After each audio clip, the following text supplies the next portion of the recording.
اعوذ باللہ من الشیطان الرجیم، بسم اللہ الرحمن الرحیم۔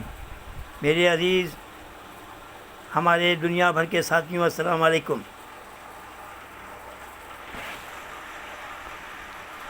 شام 5 بجے ٹیبل پر چائے پینے کے لیے باپ، 2 بھائی اور بھاوج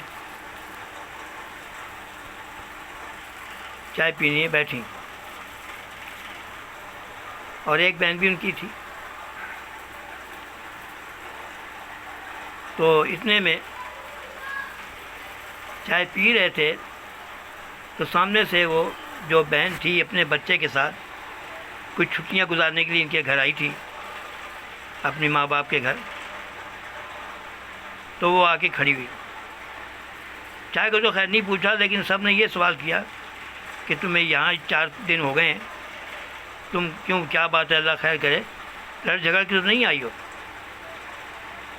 بھائیوں نے بھی یہ کہا، باپ نے بھی یہ کہا۔ بھابیاں بولی ہاں، اب تو محلے والے بھی پوچھنے لگے یہ کیوں نہیں جاتی؟ تو اسی بہن بولی ہاں یہ تو اچھی بات نہیں ہے، اپنا گھر چھوڑ کے یہاں پڑی ہوئی ہے۔ تو یہ جو تھی رونے لگی۔ اس نے کہا دیکھو میں تو اپنی ماں کے گھر آئی ہوں، صرف اس لیے کہ کل ان کی برسی ہے، تو میں برسی کر کے اپنے گھر چلی جاؤں گی۔ اس کی بچے کی چھٹی تھی، اب چھٹیاں ختم ہونے والی ہے، میرے پاس تو ٹائم ہی نہیں میں رہوں، تو میں تو صرف ماں کے لیے اور اپنے باپ کے لیے، اپنے بھائیوں کے لیے اور آپ بھاوجوں کے لیے اور آپ بہن کے لیے میں آئی ہوں کہ چلو کچھ پیار محبت کی باتیں کر لیں گے، کچھ رہ لیں گے کچھ دن۔ میرے پاس کہاں ٹائم ہے، میرا اپنا گھر اتنا اچھا ہے، میرے شوہر بہت اچھے ہیں، ایسی بات نہیں ہے۔ میں تو یہ سمجھ کے آئی تھی کہ چلو میری ماں کا گھر ہے۔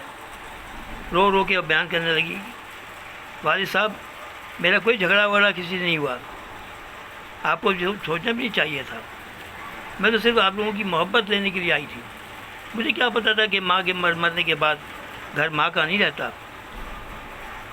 اس وجہ سے آپ لوگ پریشان ہیں، تو میں آپ سے معافی چاہتی ہوں۔ رو رو کے اس نے بڑی باتیں بیان کی کہ آپ لوگوں کو میں نے دکھ دیا، آپ بھائیوں کو دکھ دیا، میں تو صرف اس لیے آئی تھی کہ چلو برسی ہے، اس میں میں حصہ لے لوں گی، تو کل میں چلی جاؤں گی، کل میرے شوہر آئیں گے، گاڑی میں لے جائیں گے، مجھے کب یہاں رہنے کے لیے آئی تھی؟ آپ لوگوں کو اتنا ہی برا لگتا ہے تو میں بھی جاؤں گی۔ اس نے اپنے بچوں کو آواز دی، بیٹا ادھر آؤ۔ تو باپ نے کہا کیا بات ہے بیٹے؟ کہ نہیں آپ بھائی صاحب اب گنجائش نہیں ہے، ہمیں نہیں پتہ تھا یہ ماں کا گھر نہیں رہا، یہ تو بیگانہ ہو گیا، تو میں اب جا رہی ہوں۔ سب بھائیوں نے شرمندہ ہو کے بہن کو مجبور کیا، نہیں تم 1 دن اور رہ لو، میری غلطی ہے، مجھے معاف کر دو۔ بھاوج نے بھی معافی مانگی۔ باپ نے کہا بیٹا دیکھو میں تمہارا باپ ہوں، میں سمجھنے کام کی، اسے مجھ سے غلطی ہو گئی، مجھے معاف کر دو۔ اس وقت باپ کے ساتھ لپٹ گئی اور رونے لگی کہ دیکھو ماں تھی تو کتنی محبت سے ہم لاتے تھے، کتنے پیار سے وہ ہمیں رکھتی تھی، ہم آئے ہیں اب تو آپ سمجھتے ہیں کہ ہم بوجھ بن گئے آپ کے اوپر۔ ایسا نہیں ہے، ہم بوجھ نہیں ہیں، الحمدللہ ہمارا گھر بہت اچھا ہے، ہمارے شوہر بہت اچھے ہیں، آپ کی دعاؤں کے لیے میں رکی تھی کہ آپ کی دعائیں ملتی ہیں، یہی بہت ہے۔ تو باپ نے کہا نہیں آج نہ جاؤ بیٹا، کل چلے جانا، جب آئے گا مظفر تو تمہیں ساتھ لے جائے گا۔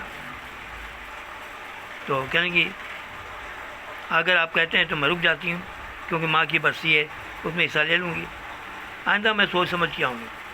تو باپ نے کہا نہیں بیٹا جب تک میں زندہ ہوں یہ تمہارا گھر ہے، ماں کا گھر ہے، تم ضرور آؤ۔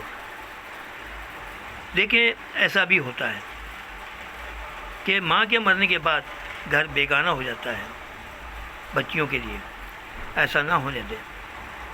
دنیا میں اتار چڑھواتے ہیں، اگر اچھا لگے تو میری چینل کو سبسکرائب کرنا، بیل آئیکن پہ کلک کرنا، دوستوں کو شیئر کرنا۔ خدا حافظ، پاکستان زندہ باد۔